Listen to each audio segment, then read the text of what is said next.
In a sealed room in New Mexico, a young man held the universe in his hands, not metaphorically, literally. A glowing sphere of plutonium, 14 pounds of nuclear fury, breathing heat and light like a caged god. He wasn't wearing protective gloves. No radiation shielding. Only a flathead screwdriver to keep the demon at bay, and when his hand slipped, the devil woke up. This is not fiction. This is history. This is the story of how, in their hunger to understand the building blocks of the cosmos, two men dared to poke the divine and were consumed by it. This is the true story of the demon core. By the time the US dropped the atomic bombs on Hiroshima and Nagasaki, humanity had unlocked something irreversible.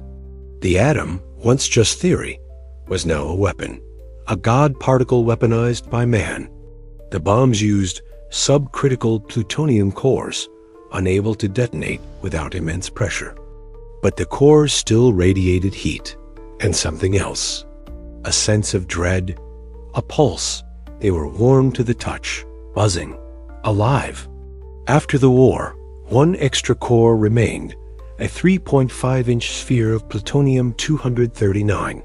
It was destined to be the third bomb. But Japan surrendered. And so, this orphaned core was stored at Los Alamos for experiments. Its name? The Demon Core.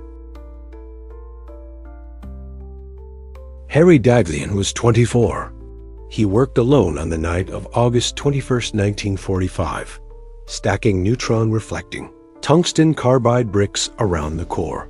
Each brick pushed the core closer to criticality. He measured radiation levels with a Geiger counter. Too high, he decided to stop. But then, one more brick. Curiosity. Just a final test. He reached for it and dropped it. The core went supercritical in a flash of blue light and searing heat. Harry's hand shot out, knocking the brick away. He saved the world, but not himself. He received the highest acute dose of radiation any human had ever endured. 25 days later, his body shut down, organ by organ. He was buried a hero, or maybe a warning. Louis Slotin took over Daghlian's work. He was brilliant, charismatic, reckless.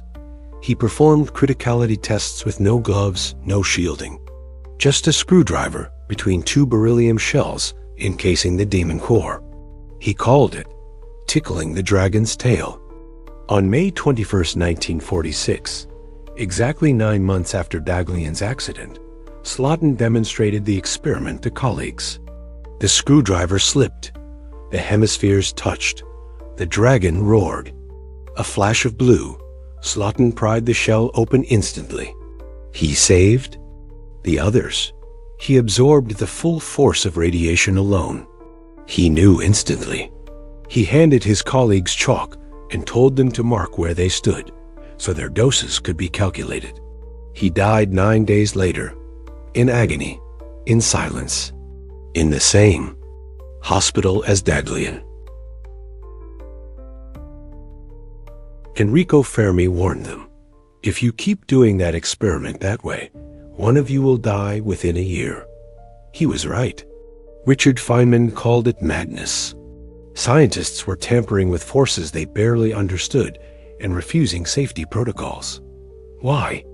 Because they were racing God.